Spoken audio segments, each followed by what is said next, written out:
Now, here comes the gospel. Fast forward sa New Testament, meron pang isang Yeshua. Yan naman ay si Jesus. Nung time na pumunta si Jesus sa River Jordan, the same river, but this time, hindi siya tumawid. Pumasok siya para sa atin. He stepped into our sin. He stepped into our brokenness. He stepped into our separation between us and God.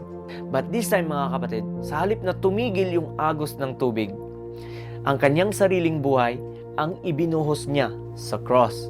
Kaya nga, si Joshua led people into the promised land, but Jesus led us into salvation. Joshua gives them new location, but Jesus give us new identity. Joshua give them temporary rest, but Jesus give us eternal life. Kaya nga, it's very clear and powerful, mga kapatid, na walang sino man sa atin ang makakatawid sa lumang buhay papunta sa bagong buhay kung wala si Jesus sa buhay natin. Religion cannot save us. Good works cannot save us. Trying hard cannot save us. But only Yeshua, Jesus, whose name the Lord saved, can save us.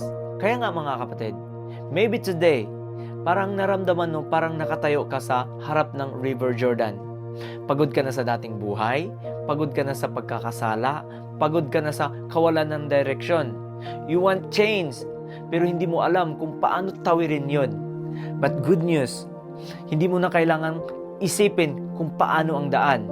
Jesus said in the book of John 14:6 says, I am the way, the truth, and the life. No one comes to the Father except by me.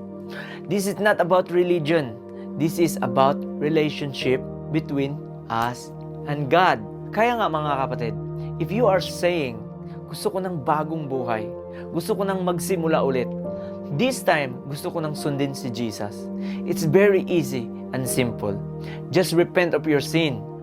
Repent comes from the Greek words metanoia or metanoio, means turn around, complete turn around, and radical change. Change the way you think, change the way you speak, and change the way you live, and becoming a child of God. And always remember, Yeshua loves you, and I love you too.